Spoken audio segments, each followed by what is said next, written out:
I met Brian Eno in the office. I was invited around to Brian's, and for no particular reason, I took my guitar and pedalboard. And Brian said, would I like to plug into this system he had? 2 Revoxes. He didn't explain how the system worked. I just plugged in and played. And it was fairly obvious what was happening, so I simply responded. And then that was, I believe, 18 minutes. We wound it back and I soloed on top. And for me, this was, in a sense, a modern chamber ensemble, in a sense. Now, very interestingly, the release of No Pussyfooting was held up for many years, actually 2 years before it was released in a very small way, and then for many more years before it was released in any way other than a closely guarded secret, maybe 8-9 years. In London,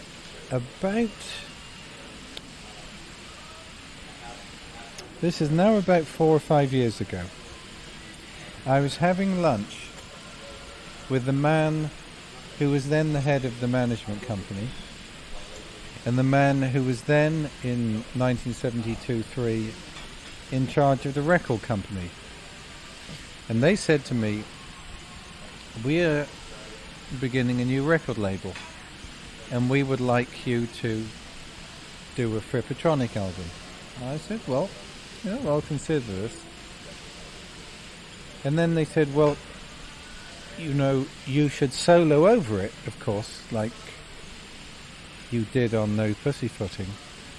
And I realized these 2 men, good men, friends of mine, the men directly responsible for preventing the release of No Pussyfooting for years, were asking me on my own to remake No Pussyfooting as close as I possibly could for the new record label. And I said to them, isn't it ironic that 21 years after the 2 men at this table prevented the release of No Pussyfooting, they're asking me to remake it? Ho ho. And then I said, well, actually this evening I'm having dinner with Eno and Mrs. Eno. I'll tell them what an irony it was that this lunchtime ho ho, and I saw they were not laughing. And 21 years later, that particular moment had been and gone. Yes. When you did this Frippertronics album, this first Frippertronics album, like Let the Power Fall or the backside of God Save the Queen, and it was a very special sound you produced with the guitar and the Revox machine. Yes. What has been for you the special connotations with this sound that wasn't really an ambient sound in the way it was very penetrating? And was there a philosophy behind this very rough sound? Yes. It was the best way I knew of making a lot of noise with one guitar. It was the timbral edge of, if you like, a modern chamber ensemble from one point of view, but obviously very different at the same time. And in performance contexts where there was a PA and it was in a rock and roll club, it sometimes was very, very strong indeed. And often I would rewind the tapes and solo on top of it a second time. There has been a technological change in technology with the Frippertronics, and when I listen to the new album, for example, there's only one in a series, which is for me a very strong album in the way it has very different moods. But although they have been recorded on different occasions live, they make the impression of a kind of conceptual album with a topical line. So could you speak a little bit about this spiritual background of these strong compositions like in the Fear of the Lord and the more smooth ones? The word spiritual is a difficult one, because what do we mean by this? So you're writing little books on the CD, so you get a little bit of the concept. Well, you should read them out or print them in the interview. And in this context today, what I would say is, because the music is improvised and in a very specifically open manner, whatever is my concern at that particular moment, shall we say, on a matter of genuine concern, rather than passing bright ideas about whatever music might be. This has a strange way of appearing in the music. So it's not quite a question of directing the course of the music. And neither is it innocent, because in order to work quadraphonically with 4 different musical events in sequence together, there is obviously concentration and attention in that unfolding sequence. But nevertheless, always the deeper concern appears, and if I listen to the music, I can hear reflected back to me what it is which is of matter to me at that moment, in a gently unfolding way.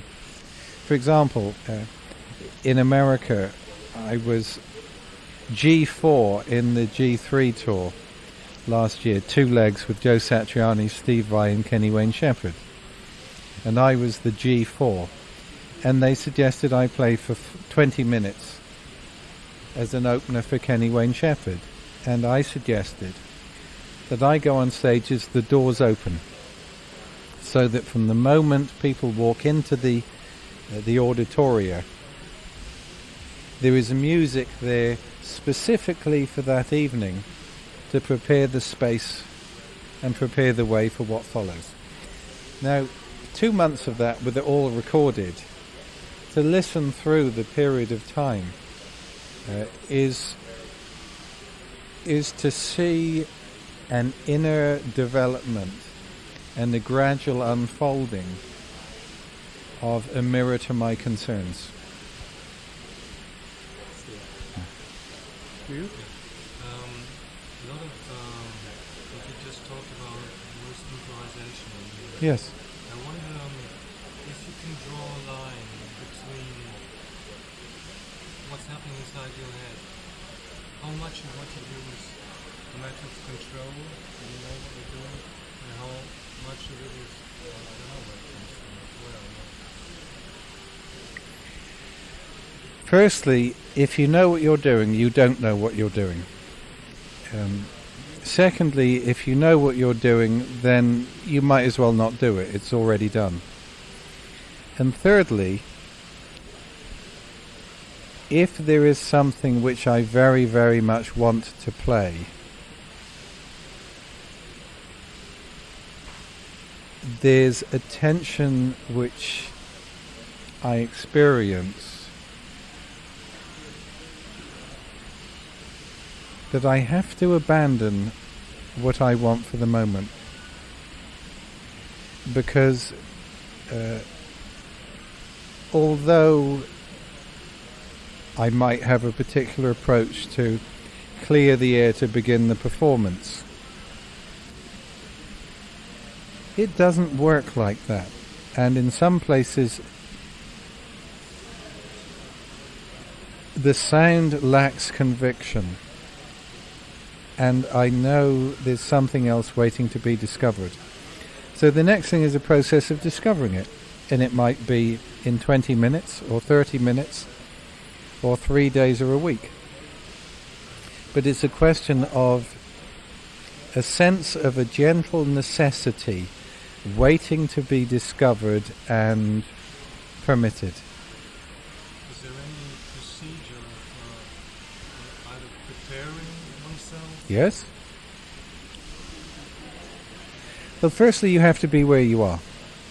So where are you? Well, I know very, very few people who are where they are. So if you said, are there techniques for coming into one's personal presence? Yes. But anyone with a practice has them. Anyone without a practice, my words will be unnecessary. If they have a practice, they're unnecessary anyway. So the answer is yes, there are ways of preparing oneself. And if you don't prepare yourself, then circumstances leap upon you and carry you with them. So once prepared in that space, there's a sense of was one open to the moment, and sometimes there's a very definite sense of this, and sometimes it's simply open. So any experienced musician will have a number of strategies to begin, but the even more experienced will not insist that any of those strategies lead anywhere. And always something goes wrong. Always. So one useful way is to look upon this as an opportunity and see where it takes you. Is there something like mistakes? Yes. But only if you don't learn from them. Otherwise, mistakes are the opportunity we have to learn. So if mistakes are inevitable and probably even necessary in a learning process, we have to accept on one level there is not a mistake. The creation would be too unkind for there to be mistakes which are mistakes. And this is, I believe, part of redemption. That a mistake redeemed is not a mistake, but there must be the redemption. And this is a very hard thing to accept because we cannot ourselves redeem a mistake without help. For the musician, this might be explained in terms such as we appeal to the muse. Or another way of putting this is you can't take the muse out of music. And a difficulty for professional musicians is that they have to play music. It is impossible for the musician to play music of any quality or value. It begins where music plays the musician. So the question is how to get to that point. And otherwise it's just good words, and a professional musician is worthy of respect. But I'm not personally interested in professional performances. A professional performance, you know what you're getting, you know what you're doing. So it's done. It's already been done. So my life is too short for that to be enough. Just one idea which has just struck me. You were talking about redemption, and there's this John Cage quotation, something along the lines, beauty lies in the ear of the beholder. Could it be that the act of listening to music can be some sort of redemption too, where the musician might feel, oh, I haven't done my best, but for the listener, it's, I don't know, an epiphany or something. The act of music is a remarkable event, and even where the musician fails, the music can escape the hold which the musician exerts upon it, and in that moment become free and available to the audience, despite the musician, not because of them. Now the other point, which I don't think is generally accepted, is the responsibility which the audience have towards a performance. And in the performing culture of which I'm a part, cameras appear, flash cameras appear, recording equipment appears, everything to steal the moment. Now, if we accept the Heisenberg principle that in any process of observation the observer changes that which is being observed in the act of observation, it's fairly obvious that a quality of listening actually changes the performance. Now, there's no way I can present tangible, physical, scientific evidence that this is so, other than saying this is so. And a musician, if they find one person in the audience with ears, has an audience. Most audiences are deaf. And if you said, would I give an example of a deaf audience? It's an audience that knows what it wants to hear.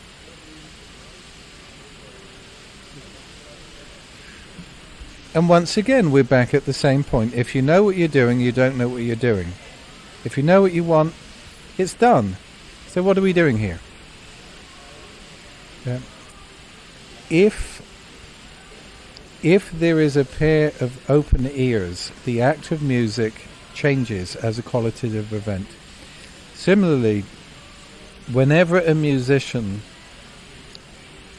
moves to a new stage of understanding music, whether it's in terms of a specific repertoire piece, in terms of a personal approach to improvising over certain chord changes, if we accept that at a certain moment a musician understands this small part of the act of music, at that point the act of music itself has changed, and the understanding is no longer complete, because that which was understood has moved on again. This is process. There is no arriving. Our arriving is the process of going there. Yes? So, I'm fine, thank you. Yeah. That's a very interesting thing that in my listening experiences to King Crimson all over the years, might be 25 years or so, I had very much a polarity between this discipline, this very exact architecture of sound, and the freedom, this very other kind of manic energy behind the music. And for me it was one of the most courageous releases of a music company, and I don't think any other company would have released it, like this Rack Attack album. I spoke to Tony Levin about it, and he said, well, it's really a wild thing. Bill Bruford was a bit skeptic about the way of putting this as an album together, but I think this is very much the one side of King Crimson, this total freedom that goes beyond the cliches of free improvisation of jazz, because it isn't jazz in that way. It goes beyond certain points of free improvisation as our thinking of it.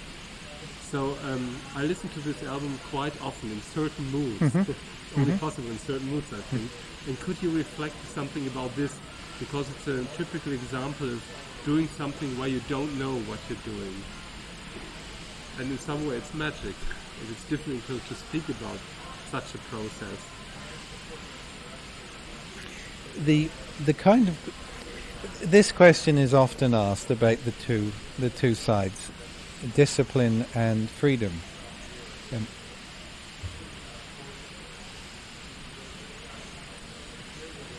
Discipline is how we access freedom, and without a personal practice or a discipline, we have almost no personal freedom whatsoever. The price we pay for that freedom is to acquire a practice or a discipline. And if you said, all right then, what is a discipline? What is a practice? I would say a discipline confers the power to become effectual in time. Now, it may be, for example, that I really don't want to come to Germany to do interviews. And I know musicians who would wake up and maybe didn't want to come to Germany today, and they wouldn't come. I have worked with musicians like this. But if I say I will come to Germany, I know I will come to Germany whether I want to or not. It's an irrelevancy. And this is a freedom. Yes. But this is something which is practiced and built up over a period of years.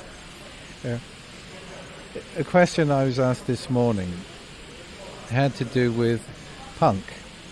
So punk came on stage, and it was the energy which made the emotional connection with the audience. This is freedom. Well, this is freedom in a sense as long as you have the energy to do it. But what happens when you have no energy? What do you then do with punk? Well, if punk is only energy, you have nothing to do.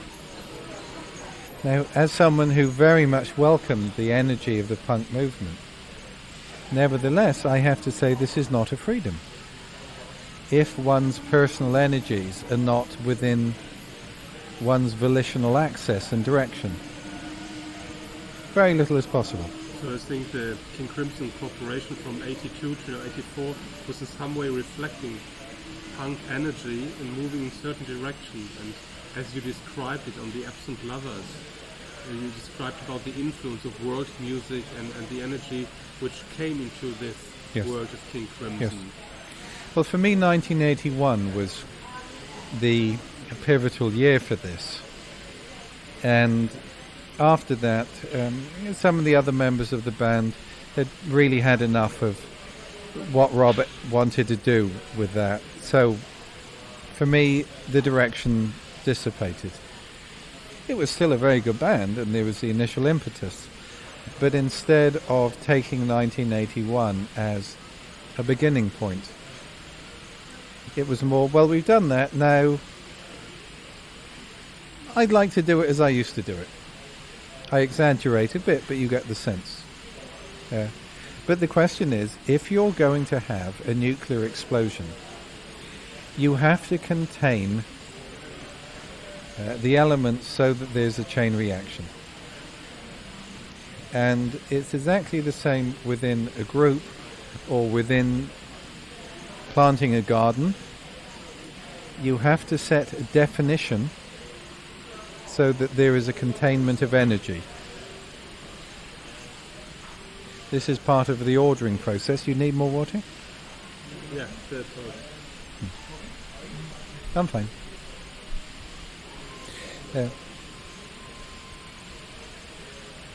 Within Project 2 at the moment, I've just come back from America working with Project 2, and I was listening to the performance from 8 days ago in Detroit, and the last 25 minutes of this, I was listening, and I realized I'm listening to King Crimson live. The energy was the same energy of the 73-74 band. The same strong energy. The players were different, other than the guitarist. The notes were different, but it was King Crimson. The first part of the show was Project 2. The end of the show was King Crimson. So I now have the interesting situation that King Crimson, in addition to being a double trio, is a single trio as well. And Project 3 begins at the beginning of October, and who knows where that will go. It was the background of Project 2 where you put in this kind of science fiction story. That was Adrian's story. Adrian's story. Was it a kind of his image of the music as a kind of futuristic dance or listening music? There was some sense of the future accessing the present for me.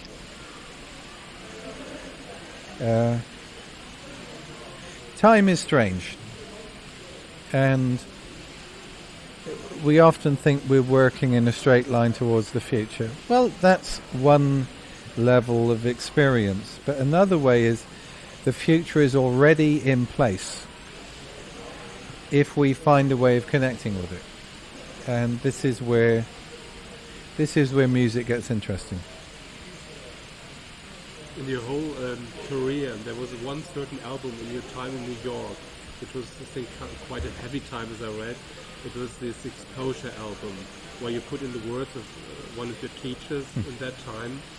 And listening back to this album, it's a wild mixture of moods, from very tender to very rough to very funky and so on. Was it for you a kind of very important document at the time, and still is? It was an autobiography, from one point of view. Yes, the difficulty I have is my former managers sold it to Virgin.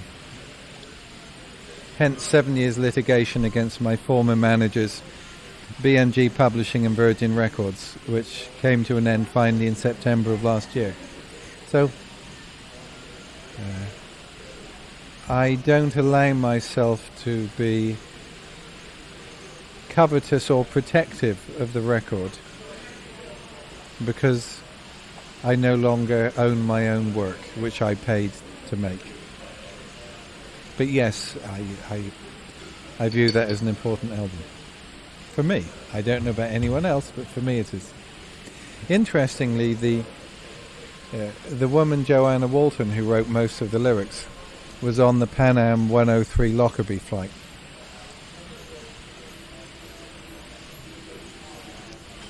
Which you probably wouldn't know.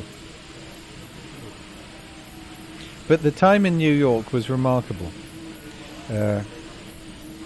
In March 1978, while having a Saturday brunch with 3 friends, all 3 editors and writers, 2 of them with a Village Voice, 1 in a magazine on the West Coast, I took the decision to no longer censor my intelligence. Because in England, wiser to censor your intelligence. But in America, the situation is radically different. So for me, this was a process of becoming who I am, allowing myself into my adulthood, which in England wasn't possible, really, and which is one of the reasons at a turning point in my life why I went to New York, because New York worked 3 times faster than London, and London worked 3 times faster than Wimborne, the country town I lived in. So that maybe in 1 to 3 years I could have 9 to 27 years of my life, but at a more intense rate, as it proved to be.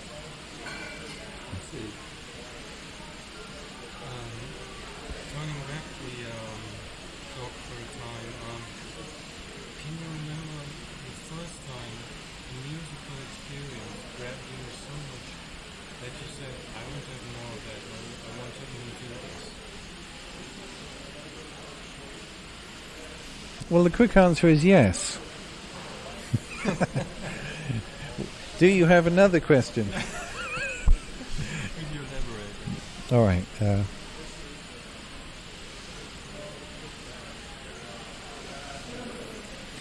The first records I bought with my sister, it was on my 11th birthday, her 12th. Which, because we're 1 year, we're just 1 month apart in birthdays. We always celebrated our birthday on the same day. We went out and we bought Elvis Presley's Hound Dog back with Don't Be Cruel, and Tommy Steele's Singing the Blues backed with Rebel Rock. Now, when Giles and Fripp went to Decca, the man we dealt with was the producer of the Tommy Steele record. Now, even as a 10-year-old turning 11, I could tell the difference between Scotty Moore and the music was real. And the English session guitarist, and I know his name but I won't mention it, and it was affectation. And the first music which genuinely and deeply moved me was the very early rock and roll. Not Bill Haley, that was a professional. He was a good professional. It wasn't real music. Little Richard, Jerry Lee Lewis, Elvis Presley, Chuck Berry. This was real. And one can go into detail of how the black performers actually changed their acts to play to white audiences. They became more a mimicry of a black act. They play to black audiences differently. But as one grows older, one learns this. So that was the first time there's a very powerful change. The next utterly life-changing experience was listening to Sgt. Pepper when I was 20. Coming back from working, I worked in a Jewish hotel in Bournemouth 3 and 4 nights a week, and I came back and arrived home about 1:45 in the morning, and I put the radio on, and this music was playing without announcement because it kept going. And I had no idea what was going on because I was paying my way through college working in the hotel band. And suddenly at the end there was incredible orchestral wind-up and then the piano chord. And something changed. As I mentioned to Paul McCartney, actually some 21 years later. But that's another story. And then I began listening to Hendrix, who was then appearing, and Bartok string quartets.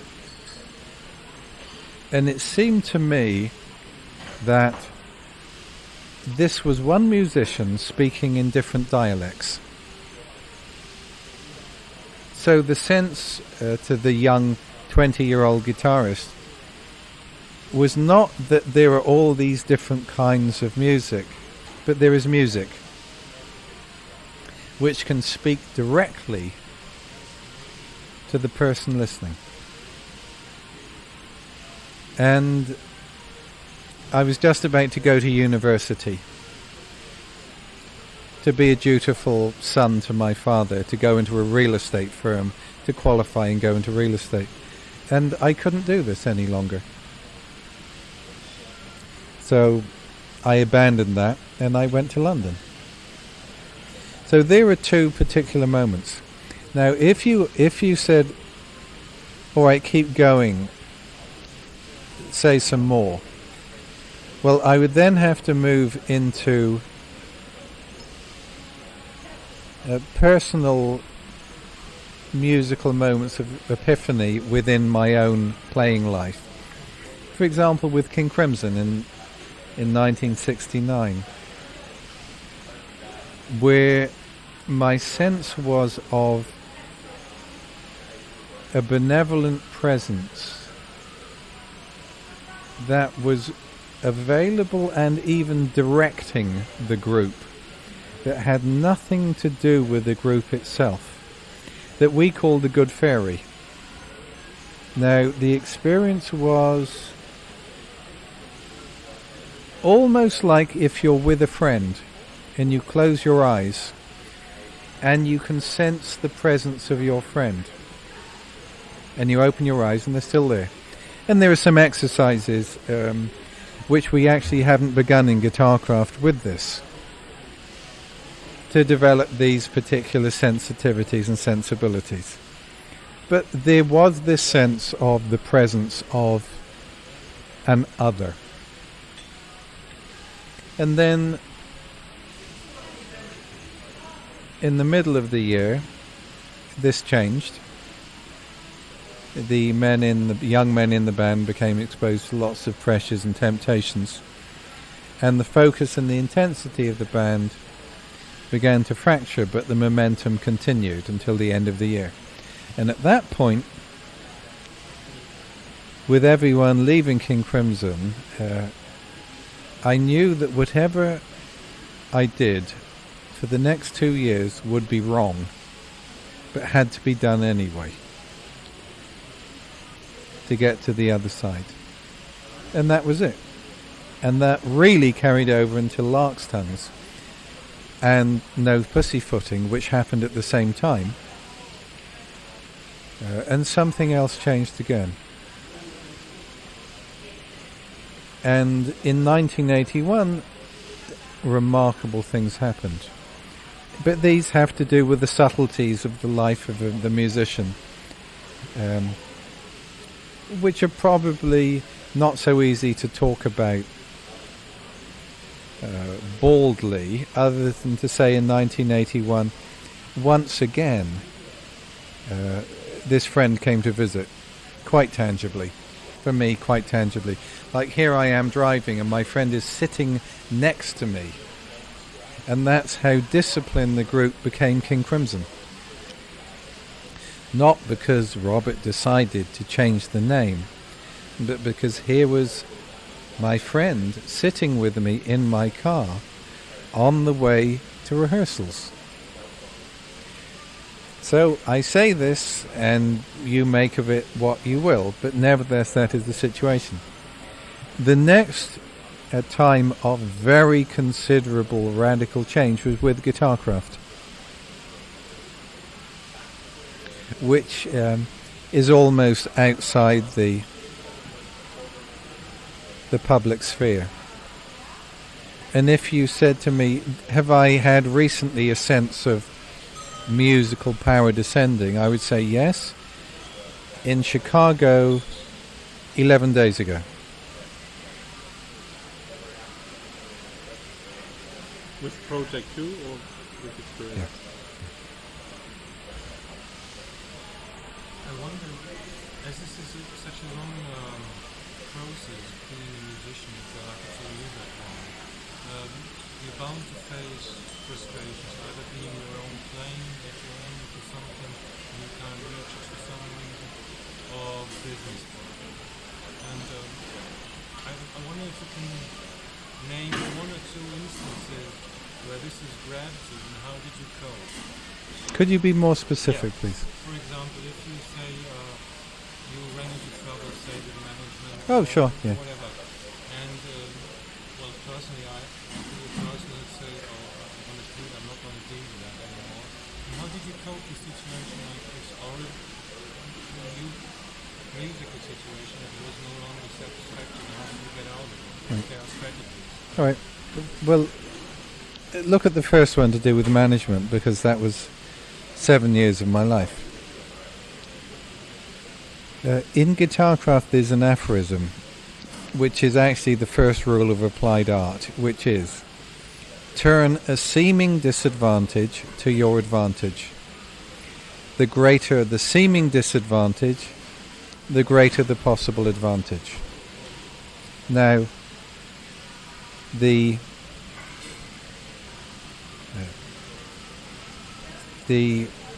improper behavior of my management, which prejudiced all their artists, was an appalling thing for me. I'd been with these people for 21 years, this firm for 21 years, and I looked on my managers as personal friends. They were best men at my wedding. They managed my wife. Their conduct was unacceptable personally, purely human decency, quite apart from professionally. And my whole, if you like, my professional life and career as a musician was threatened and undermined, quite apart from my financial standing, possibilities of bankruptcy and all the same. So the question is, here is a situation which is appalling. How do you turn this to your advantage? So for me, what I did was to begin the second half of my professional career at age 46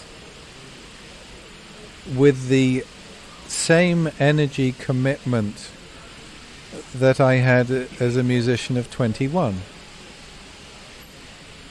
And without that, I would not have completely refashioned the structures of my professional life, created a record company. That's only on the outside. On the inside, in terms of developing a practice as a musician and a human being, you have in a nominally Christian society the injunction not only to forgive your enemies, but to love them.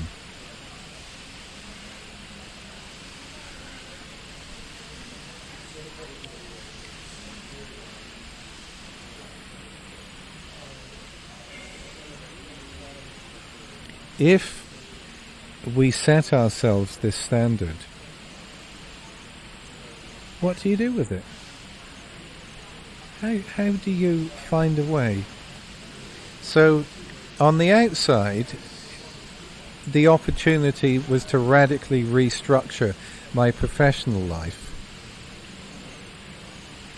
The opportunity was to radically restructure my, if you like, my inner life. You use the word spiritual. I don't know what you mean by spiritual.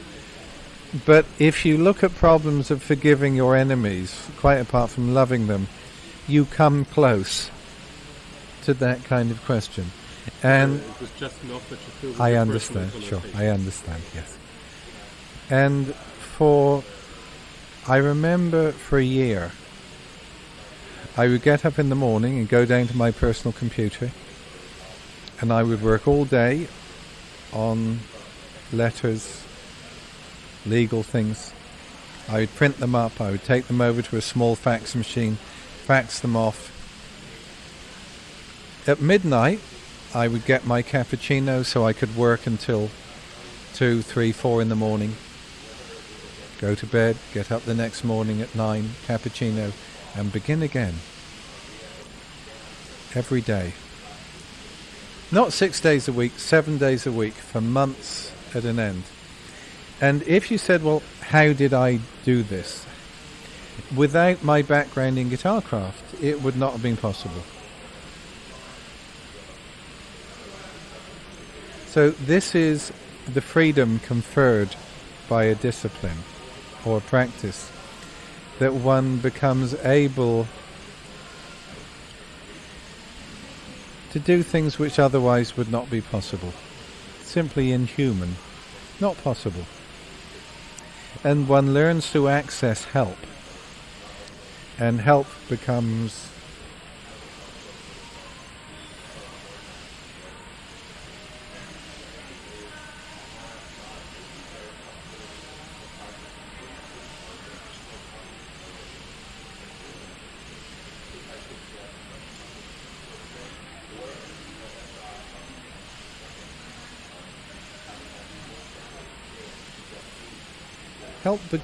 utterly real. And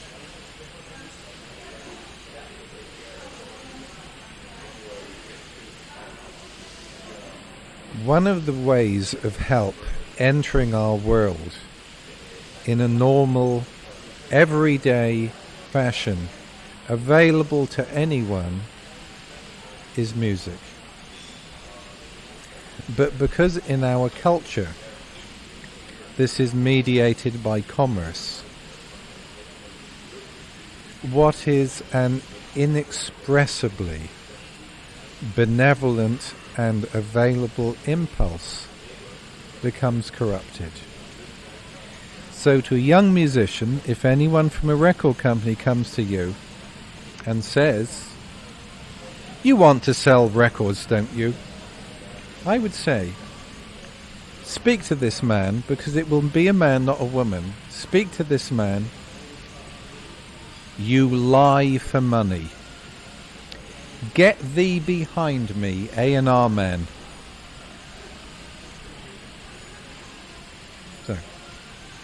So that is one answer to your question.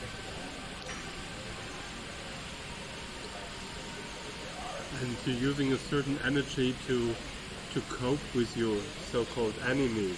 When I think of the Absent Lovers text you're writing about all the aggressive kind of journalism which was directed against parts of your work, and reading it, it was at the same time the feeling that you like a little bit of this friction too. It's a certain kind of energy in the way you're writing. It's, once again, do I like it? No. Will I use it? Yes. It's how to turn a seeming disadvantage to your advantage. And one thing is to see if there is a criticism. Am I reacting to this? Is there any part of me which is being bruised? And if there is, let me look at it. And if I find that it's my vanity being injured, then thank you. You've shown me that here is a piece of vanity over here. And if I find that I am offended, but not personally, why am I offended? And this one particular critic from Toronto, Alan Neester, that I refer to, in January I played in Toronto and he reviewed this Soundscape show as the headline was, Fripp should have stayed at home. And what he actually meant was, the journalist should have stayed at home. The musician was fine. The music was fine. The journalist was not fine. So, how can I take this seriously when the journalist is describing the journalist's experience, the journalist's life, and not mine? And yet I find I'm offended. So why am I offended if not personally? And it's because I saw how much the music of after 1974, 5, 6 was so spoilt by hostility and careless commentary that for the next 17 years it was not possible to engage in any reasonable, measured or serious debate about the music being played because of the sheer nastiness which had polluted the atmosphere of debate. And this offended me. And moving on to a deeper, why am I offended by this? It's because something is spoilt. A young person coming with innocent ears, even to some fairly silly music, with their innocent ears, might find an open door to music. But to come with all this nastiness, that door might be closed to them. And that is appalling. So for me, the door which allows hope into our world might be closed by nastiness and carelessness. And that is awful. It's forgivable, but it is not acceptable. I think there are still enough people around to try to open the door for your music. Yes, but they're in the audience. Mainly. Yes, Mainly. And they haven't heard the music yet. The difficulty I have of working with King Crimson, particularly in Europe, where King Crimson don't work very often, is people come along knowing what King Crimson does. And since they know what King Crimson does, there is a tangible weight. Once again, this is to do with subtlety and experiencing as tangible thought. Thought is material. And if you walk on stage in front of 2,000 people who know what they want, it's like hitting a brick wall. And then the experienced musician develops a means of strategies for dealing with this. And one of them is to fractalize. So what is King Crimson? Well, it's several quartets, several trios. Well, that's not one group. Yes, it is, but it's a different way of going about it. So it shakes up the musician's expectations of what King Crimson is, and also the audience expectations. And one of the difficulties we have working in Germany is Germany has a 31% withholding tax. So if a successful tour makes about 30%, if withholding tax is 31%, you lose. And if the tour isn't set up in a commercial way. Like, I don't want to work in theatres. I'd like to work in a looser way, like in rock clubs, to a young audience on their feet. It means you're going to lose money. I persuaded Adrian Ballou and Trey Gunn to come to Germany for nothing. I couldn't persuade them to pay thousands of dollars to do it. You speak of the coming tour. Project 2. Which It's will be not Cologne. coming. It's not coming. No. I thought We were trying to, yeah. We can't afford to lose that many $1,000 to come to Germany. Inan is working on this at the moment, so hopefully next year we'll be able to come. But well, I saw you last year in Dortmund on this hot day. year before, Yeah, the year before. It was a wonderful concert. I spoke to a lot of people, and they thought, they didn't think that it would sound so fresh. So maybe they were influenced by certain cliches with the press who is talking about this progressive thing, these rock dinosaurs and so on. So they have to rethink. That's right. Yeah. But even in that context, the way performances are structured, promoters know how to put concerts on. They know how to do it. Audiences know how to go to them. Everyone knows what they're doing. Professional musicians know how to do it too.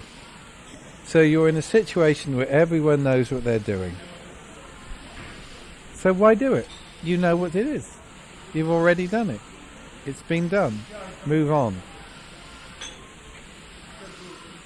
I've got this sort of obsession to find out what is actually listening. And I was awakened by something in the booklet to radiophonics. You differentiated between listening to, listening at, and listening through. Yeah. And just for something concrete, I noticed that apart from bands like the German band Can and King Crimson, there aren't too many rock bands that spend a lot of their time improvising. Why is this so? You must ask the bands that don't improvise. See what they say. Do you think there's an inherent difficulty on the audience's part to follow musical structures that are not verse, bridge, verse, chorus, and so forth? My professional experience would suggest this. If you're playing in a sports stadium in Italy to 10,000 very excited Latin music enthusiasts who know what they want, it becomes a question not of music but of crowd control. Particularly if it's 1973 and you have Maoists and the Red Brigade who have a very political, ideological agenda with rock music. You realize this is not a purely musical event, and it may be that there is no such thing as a purely musical event anyway.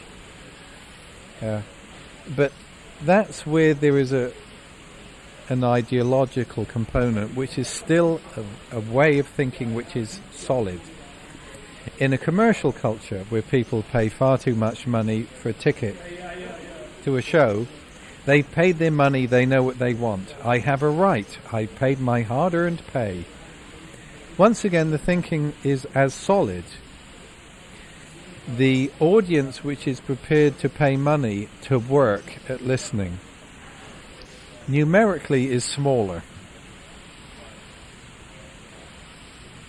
And I think the musician performing has the responsibility to present an expectation to the audience that this might not be what they expect. Now you would say, Crimson playing in Germany after 27 years, surely people know this? The answer is no. People have their expectations. King Crimson is doing today what they did yesterday and did the year before that. No, they're not. No, they're not.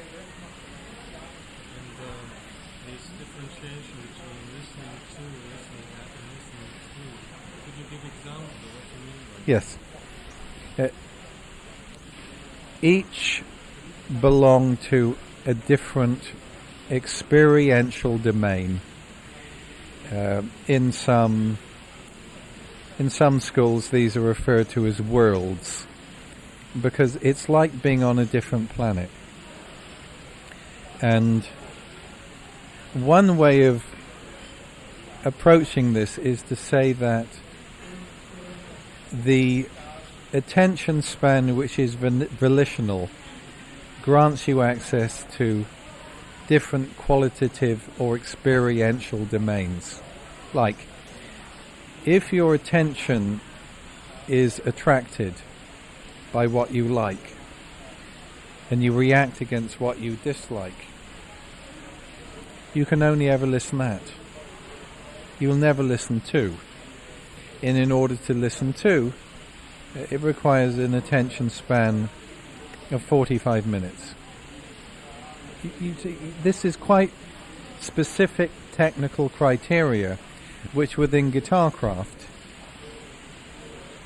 we have these criteria, and in so-called traditional music schools all this information is available. In the West it's very different, but I give this as an example.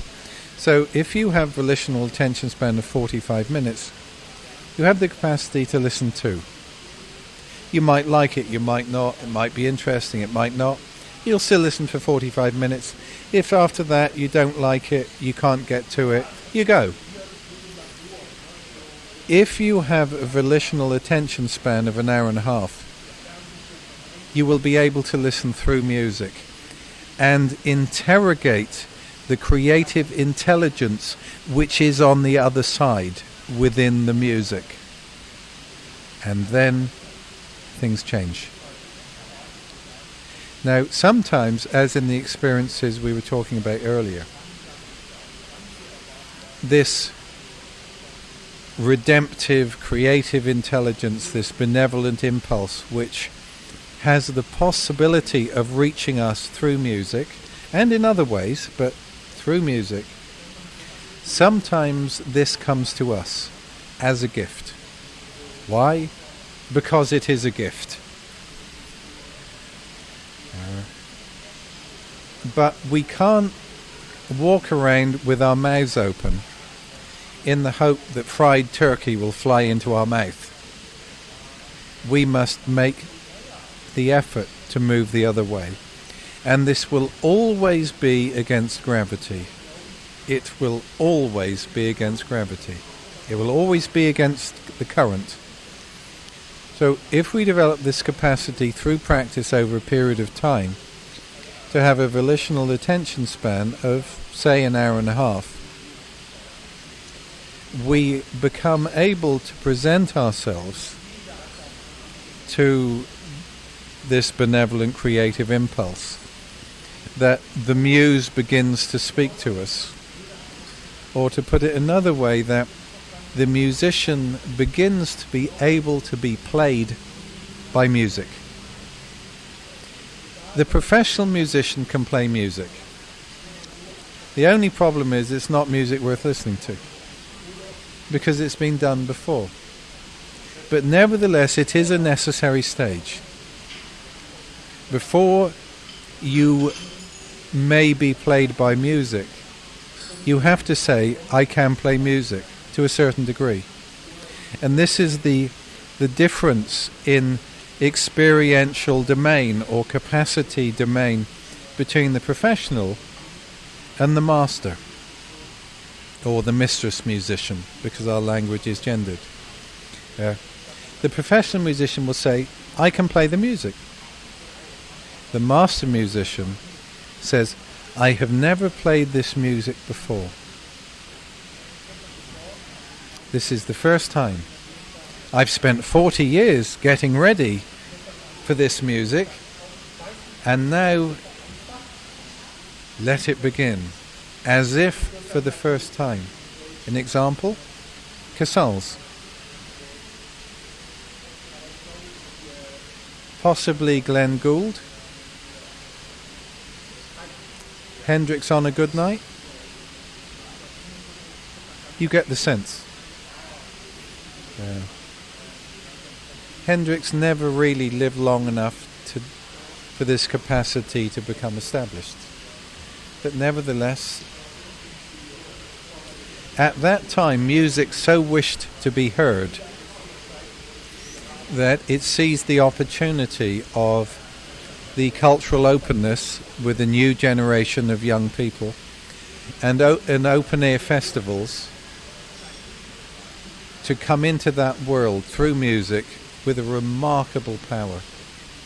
And in 1969, young people knew that music could change the world. You knew. Why? Because it was changing our world. This isn't a theory, this is our experience. Today, we know that music is a really powerful industry. Lots of bucks. So there is a lack of innocence available to young people to know it remains possible. My concern with criticism and journalism and cynicism is that this opportunity for an assumptive innocence is denied, and this is murder. I agree. Because music can still change you. Yes. Yes. Yes. Always. In potential. But it doesn't act like a lobotomy. It doesn't act like aspirin. It's more subtle than that. It involves the active cooperation. And the young musician and the young audience begins in innocence and moves through a period of stages of acquiring expertise and experience to a point where one can assume the innocence within a field of experience after many years. If you said how many years, you know you're at the beginning after 21 years of concentrated, intensive dedication. After 21 years, so this is the beginning. And then you begin again. And 21 years later, something else changes. And that for me is this year. I was wondering about the chances for listeners who are not in an environment, say, their parents who are musically inclined, who can sort of foster a certain listening experience. What are the chances of people today who grow up with seeing music on MTV or whatever to get into a deeper understanding of music? Music will always instruct in whichever genre or category or form of media. It will always find its artist to represent and act on its behalf. For one generation it may have been the Beatles or Hendrix. For another it might even be Madonna or Prince or Michael Jackson, or for a moment, for a particular period in time. It doesn't go on forever. It's an opportunity. Through that door, something shines. And for some, it will lead them as their personal light, and for some, the light shines and then moves on.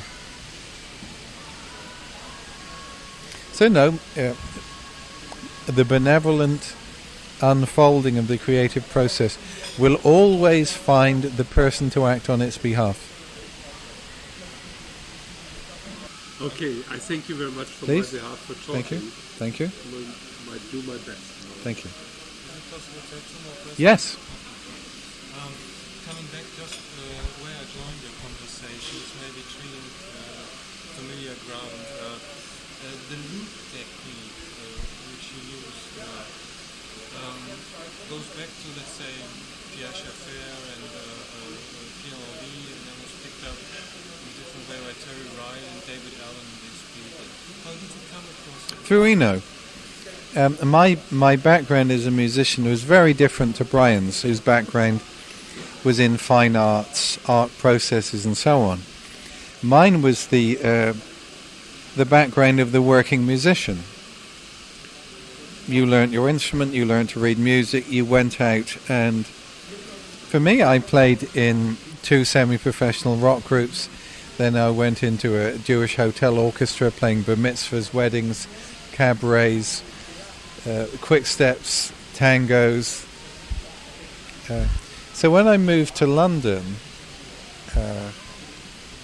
and eventually 5 years after moving to London working with Brian, I really had no connection with that background. So when Brian plugged me into the 2 Revoxes, I responded as a musician would. I use my ears, this is what's happening, I respond. Then Brian wound the music back, I soloed over it, and this in a sense was a small chamber ensemble, in a sense. So when in 1977, then having left the music industry and returning via Heroes in Berlin, which was really my return, after 2 or 3 years outside it, I asked Brian to tell me how the Revox system worked, which he did. And I said, right, you've done yourself out of a job now. And in March of 1978, for the first time, there was a Frippertronics solo performance in New York. Now, out of interest, to celebrate the 30th anniversary of King Crimson in January next year, I'm selling all my historic instruments and memorabilia, mellotrons, guitars, 5 King Crimson mellotrons, plus a 6th mellotron, a spare, my original guitars, clearing out and beginning again. And this will be next year, after 42 years of being a guitarist. So you will see a significant date appearing. Your second question. This second and last question. As a musician you work with, and I think you admire someone who constantly says one thing on the record cover, that music never be just another way of making wine, which is Keith Tippett and Toyah Tippett. And maybe you can tell us something about how you got in contact with them and what you cherish in their work, and if you're still doing something together.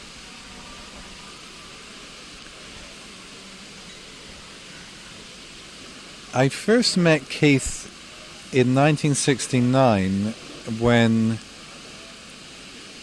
King Crimson had a residency at the Marquee Club in London. And at the time, there weren't barriers between young musicians. There were young musicians playing more in this field and young musicians playing more in that field, but they were young musicians. And the Marquee on a Sunday night was the Keith Tippett Band. It began the John Sermon Band, then Keith Tippett with King Crimson. And our personal friendship developed, and I actually became a producer for a lot of the so-called free jazz albums of that young generation of jazz musicians, because they didn't have as much studio experience as the young rock musicians, who were more recording oriented. And I played as a member of Centipede, also the producer of Centipede. I asked Keith to join King Crimson, which at the time was wrong for him. Although in the 1990s he said, well, give me the call. Our friendship has continued through the years. We pick up. We may not have seen each other for 7 years, 10 years. I phone him. We're there where we were the last phone call. And what I most value about Keith and Julie? Well, they're true. See, the three questions in life as in music are: one, is it true? Is it real? Is it right? Which in Guitarcraft would be seen on as a varying approach to the same issue of necessity, on a necessity. They're true, they're honest, they're real. They're also really nice people and great musicians.